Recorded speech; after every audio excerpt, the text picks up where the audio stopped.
The following program has been furnished and paid for by Ask the Expert Show. KSEV is not responsible for its content or the products or services offered. Welcome to the Ask the Expert Show with local experts in the field of health, legal, financial, and home improvement.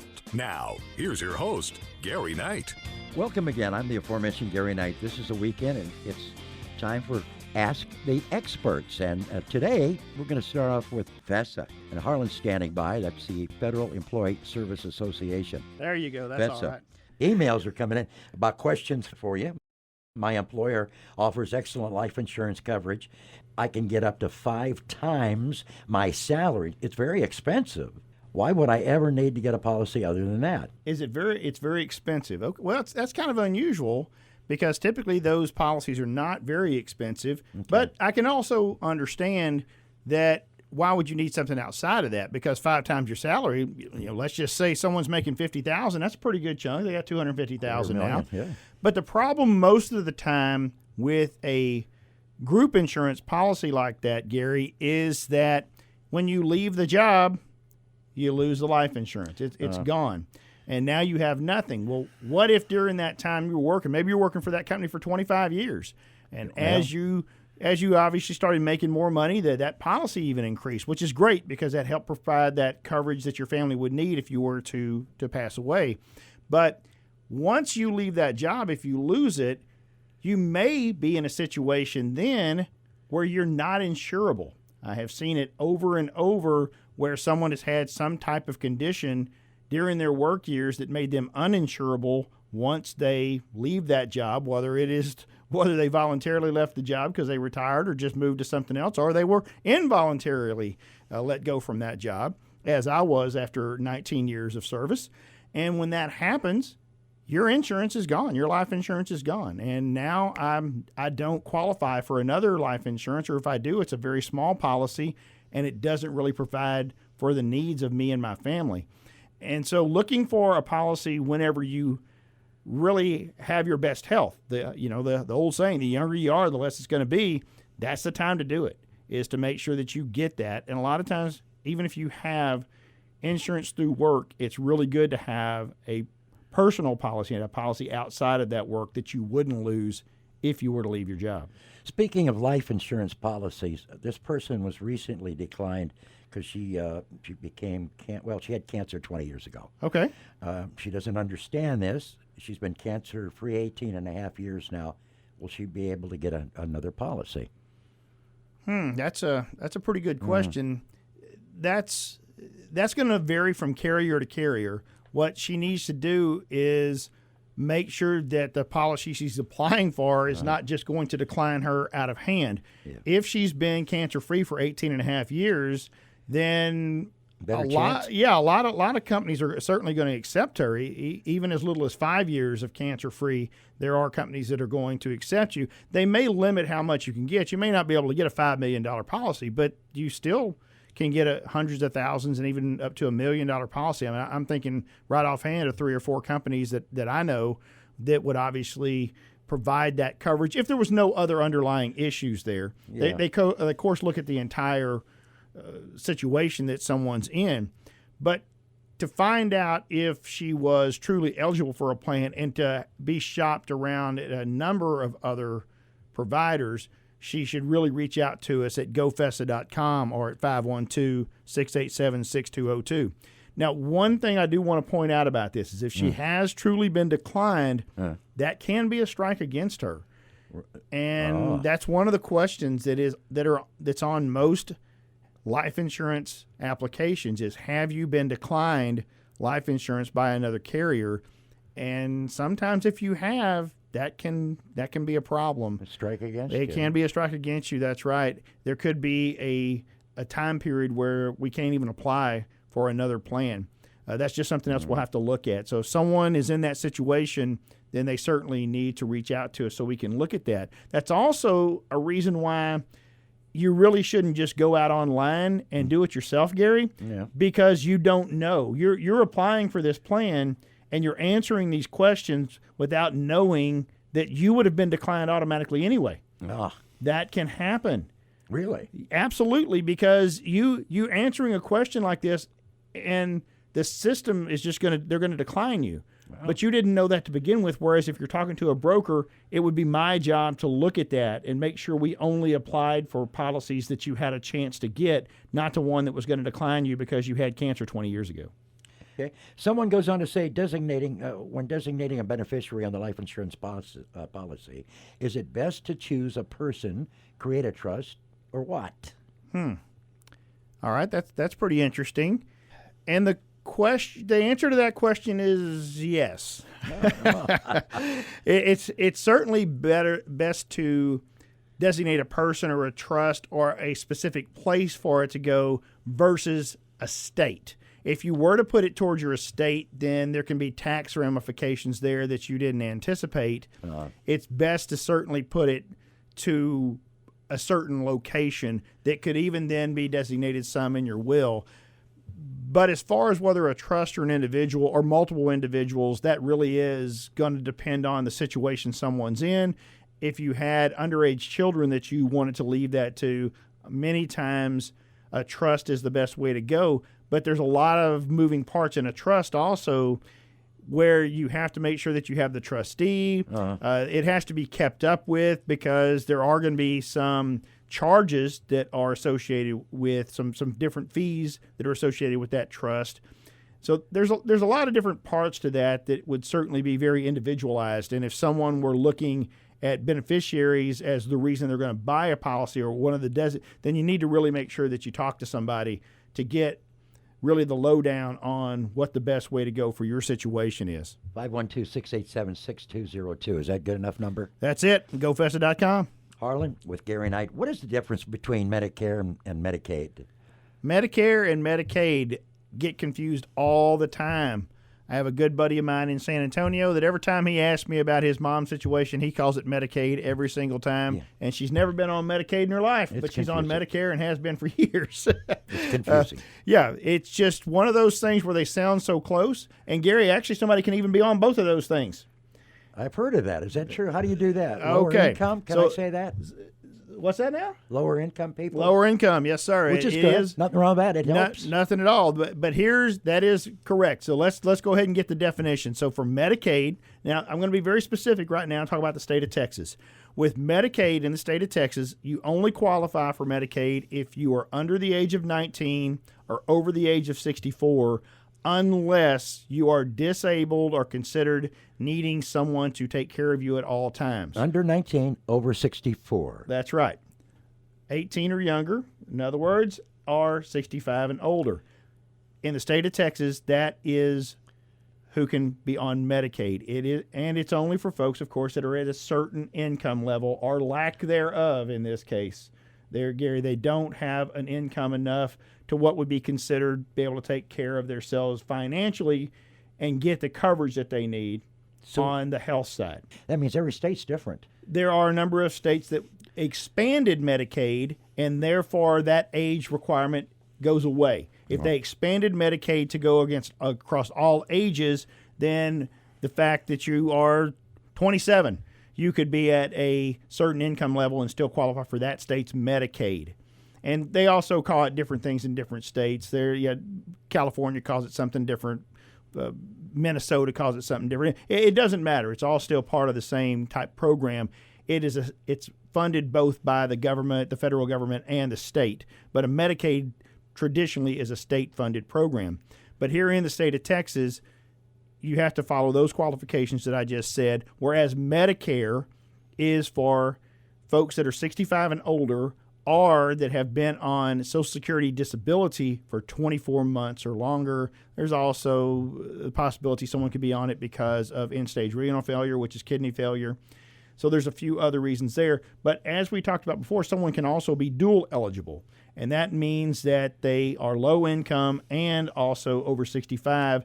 And now in our industry, we call those a Medi-Medi because they're Medicare and Medicaid. And you can use them both together at times? And you can use them both together. What you really have to watch out for whenever you get on a Medicare plan, if you have a Medicare Advantage plan and you have both of those things, you need to make sure that the doctors take both Medicare and Medicaid, or else you may have charges that you did not anticipate. Make sure, folks, you do that. Another thing someone who is dual eligible can do is they can actually change their plan during the year. They don't have to wait for open enrollment. They can change their plan once a quarter. Right now, as a matter of fact. Right now, if they haven't changed it this quarter, they can change it to make sure that they have one. I just had somebody this week that had changed their plan last quarter. Unfortunately, they were moved to a plan that their doctor did not accept because an unscrupulous broker put them in a plan that was best for the broker, not best for the individual. And that really does not make me happy, but we see it all the time. It's unfortunate. It gives folks a bad name that are in my industry, but it's someone looking out for themselves and not looking out for their clients. Money and hungers. that's a shame. Money hungry. Yeah, they are, absolutely. It's not cool, man. It's not cool at all. I don't like it. And if you know someone in that situation, please have them give us a call, and we will help get them in the right plan or get them back to where they were at. Once again, 512-687-6202, 512-687-6202, or gofessa.com. Harlan Pickett is with yours truly, Gary Knight, on Ask the Experts. We'll be right back. Don't go away. The Federal Employee Service Association, FESA, helps federal and non-federal employees. In 2008, a group of individuals with over 100 years of combined experience in financial services created an organization with a service-first approach. They began by becoming federal benefits specialists and helping those employees understand their benefits at no cost. In 2017, they took their experience helping federal employees and made the same services available to the non-federal worker. With a service-first, at no-cost approach, they utilized the retirement income planning philosophy of people are living longer and must have a guaranteed income stream they cannot outlive. At FESA, one of their newest free services is Social Security Maximization. Highly trained individuals, supported by sophisticated software, are available to make Social Security claiming a peace-of-mind experience. An individual can receive hundreds of thousands of dollars and sometimes millions of dollars from their Social Security benefits. It is very important that decisions are made that maximize that income stream. Whether they're working with Social Security, pensions, or IRAs, FESA begins with a free personal benefits analysis to help you understand which benefits are available to you and what you may be paying for that you cannot use. Human resource departments work for companies, but FESA works for you. Contact FESA today at 512-687-6202 or log on to gofessa.com. That's gofessa.com. We are back. It's Ask the Experts with Gary Knight and from FESA, Harlan Pickett. Here today from FESA, F-E-S-A. FESA, good place. One of the children, this person wants to go on to say, children needs a higher level of health insurance and the rest of the family. Can you have a single member of the family on a separate health plan from all the rest separately? Okay, so let's follow through, make sure I got this right here, Gary. What they're saying is they have a child that may need a better health plan than the rest of the family. So probably this child has some type of ailment or something going on that the rest of the family is all healthy, everything's good, and they want to know if it's possible to split the family up on different plans. That sound right? That's it. That's okay. it. All right. This is not an unusual circumstance. I see this very often, especially if someone has a child on the spectrum, if someone has a child that has been diagnosed, unfortunately with a chronic illness or some type of disease. It does happen, and that's a terrible situation. But in many cases, to get the plan that covers the child the best, it can put the family in just a terrible, terrible financial burden if they had to cover the entire family on that plan. We're talking about $2,000-$3,000 a month type cost, Gary. And so what they choose to do instead is pay $400 or $500 just for that child to have a plan, and the rest of the family goes uninsured. Oh, that's not good. But what are they going to do, right? What are they going to do? They've got to have the coverage for that child that has to have it, because there's no way they can afford the thousands and thousands, tens of thousands of dollars, hundreds of thousands of dollars of bills per year if the child didn't have coverage, and you kind of have to make that choice. Well, what are we going to do? We can't afford $2,000 a month for everyone, so we can only do what we can do. And the answer to the question, thankfully, is yes. We can split that family up. We can keep that child that needs a higher level coverage. We can keep that child on a plan that covers those pre-existing conditions, that gives them the right amount of coverage to make sure that the family can afford all of the care that that child needs, and the rest of the family can still have coverage and not be in a situation to where if something were to happen, whether it's an accident or another unfortunate diagnosis, that they would be put out of their home or be in such a terrible financial situation that now maybe they couldn't even afford the other plan, and that child then suffers. No. It's just terrible. I've seen it happen. Families don't realize they have choices. They think it must be an all or nothing. You have to have a family plan. But that is just not true. We can help you. We can make sure that everyone has the coverage that they need. Sometimes putting one or even two family members on a separate plan is what we have to do, and we're going to make sure that that family has the coverage that it needs. And right now with people, I mean, everybody's over 65, it seems, so it's got to be an influx. It's going crazy. I bet you they're rewriting stuff because it's outdated already. Well, it's very interesting you asked me that, because just this morning on the way here, I get a call from a gentleman who says, I'm fixing to go off my plan. I'm retiring. I'm going off my plan. What's my wife going to do? I'm turning 65. When I turn 65, I won't have that group plan anymore. What am I going to do? What can I do with my wife? I have no idea what's even available, because their entire lives they've had group insurance, and he's completely at loss. He thought turning 65 and getting on Medicare was going to be a wonderful thing. He had no idea that there is no such thing as a group plan on Medicare. He thought his wife could be on his Medicare plan with him. Wow.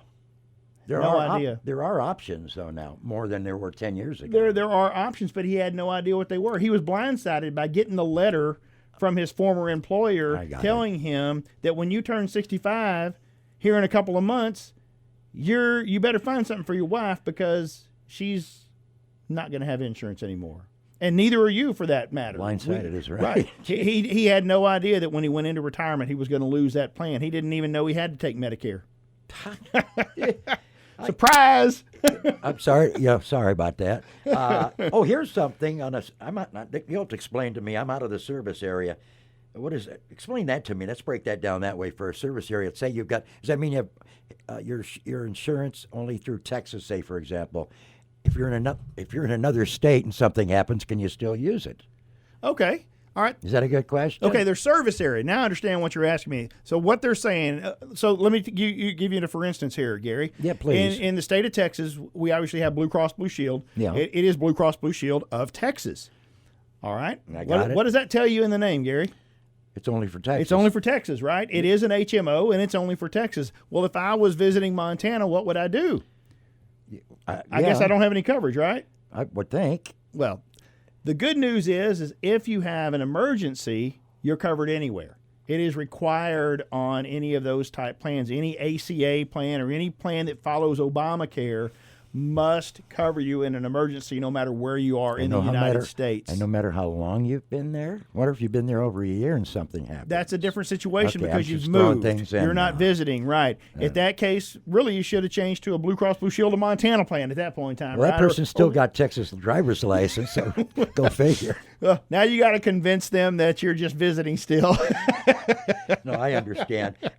Speaking of did we get that finished and taken Yeah, care of? yes, sir. Okay, out of service area, it goes on to say, it's another one.